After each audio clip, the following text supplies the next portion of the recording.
ان پر میری پہلی نظر پڑی تو میرے دل پر نہ جانے کیوں دھکا سا لگا۔ یہ چہرہ جانا پہچانا تھا، لیکن جب ہم ایک دوسرے کو جانتے تھے تب کمر اتنی جھکی ہوئی نہیں تھی، ان کے چہرے پر ماہ سال کی اذیت ناک گرد نہیں تھی، بال اتنے اجڑے ہوئے نہیں تھے، ہاتھ میں کاسا نہیں تھا۔ چند لمحوں کو میں ان کا سوال بھول گئی۔ جن آنکھوں میں نے کبھی ذہانت کے چراغ روشن دیکھے تھے، جو ہاتھ کبھی علم کی دولت بانٹتے تھے، آج میرے آگے چند سکوں کے لیے دامن پھیلائے کھڑے تھے۔ ہونٹ خاموش تھے، لیکن آنکھیں مجھے جن نظروں سے دیکھ رہی تھیں ان میں زمانے بھر کا کرب تھا، تکلیف تھی۔ اس قدر چیختی خاموشی میں نے آج سے پہلے کبھی نہیں دیکھی تھی۔ مس عندلیب، آپ یہاں؟ میرے خشک ہونٹ کانپے، لیکن وہاں کوئی جنبش نہ ہوئی۔ جھکی کمر والی نے مجھے آگے بڑھ کر گلے نہیں لگایا، پہلے کی طرح شاباش نہیں دی، زندگی میں آگے بڑھنے کی ترغیب نہیں دی، بس سوالیہ نظریں امید سے مجھے دیکھتی رہیں۔ میرا دل چاہا میں پھوٹ پھوٹ کر روؤں، مگر ابھی عشق کے امتحان اور بھی تھے۔ مس، آپ نے مجھے پہچانا نہیں؟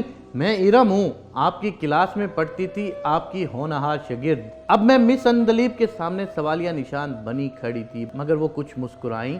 اچھا، ان کا محبت بھرا لہجہ میری سماعتوں میں گھلا۔ وہ میری پنشن آنی بند ہو گئی ہے، بہت تنگی ہے، پیسے نہیں ہیں، بہت مہنگائی ہے، بیٹا بھی پیسوں کو روتا ہے، بہو میکے رہتی ہے، بس پیسوں کا ہی رونا ہے، میرے پاؤں نہیں چلتے، ورنہ میرا اتنا خرچہ نہیں ہے، میں کوئی نوکری کر لیتی۔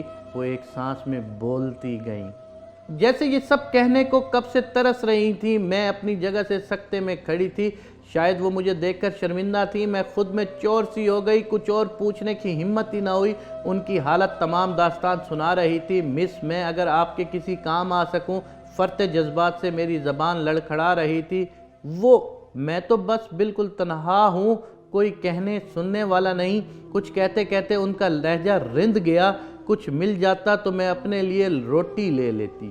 ان کی معصوم بے ضرر سی التجا سن کر میرا دل کیا میں انہیں گلے سے لگا کر رو پڑوں، سب کچھ چیخ چیخ کر معاشرے کی بے حسی بتاؤں کہ میں اتنی منتوں مرادوں والی اولاد جسے ناز و نام سے پال پوس کر تناور درخت بنایا، وہی اپنی چھاؤں کے لیے بخیل ہو جائے تو والدین جیتے جی مر جاتے ہیں۔ میں انہیں اپنے ساتھ گھر لے آئی۔ راستے میں انہوں نے متعدد مرتبہ میرا نام پوچھا، یعنی وہ بھولنے کے مرض میں مبتلا تھیں۔ انہیں میرا نام تک یاد رکھنے میں دقت تھی تو استاد شاگرد کا رشتہ کیا یاد ہوتا۔ گھر آ کر میں نے کھانا لگایا، تازی روٹی اور سبزی میں نے خود انہیں اپنے ہاتھ سے کھلائی، جو انہوں نے کسی بچے کی طرح خاموشی سے کھا لی۔ آپ کو کھانا اچھا لگا؟ میں نے مسکرا کر پوچھا۔ ہاں، اچھا تھا، بالکل اس پہلی روٹی کی طرح جو میں نے اپنے بیٹے کو کھلائی تھی۔ محبت کا ذائقہ ہمیشہ ایک سا رہتا ہے۔ اس بار میرے ضبط کے بندھن ٹوٹ گئے، وہ معلمہ رہ چکی تھیں۔ محبت کا سبق انہیں آج بھی یاد تھا۔ مجھے ان کے بیٹے کی بد نصیبی پر افسوس ہوا۔ کچھ دیر بعد وہ اسی چوک پر واپس جانے کے لیے بضد تھیں جہاں سے میں انہیں لائی تھی۔ ان کا بیٹا روز شام 6 بجے انہیں چوک سے واپس لے جاتا تھا۔ مس عندلیب کو وہاں چھوڑ کر گھر آتے ہوئے میں سوچ رہی تھی، نہ جانے کتنی مائیں اپنی پہلی روٹی کا قرض اتار رہی ہوں گی۔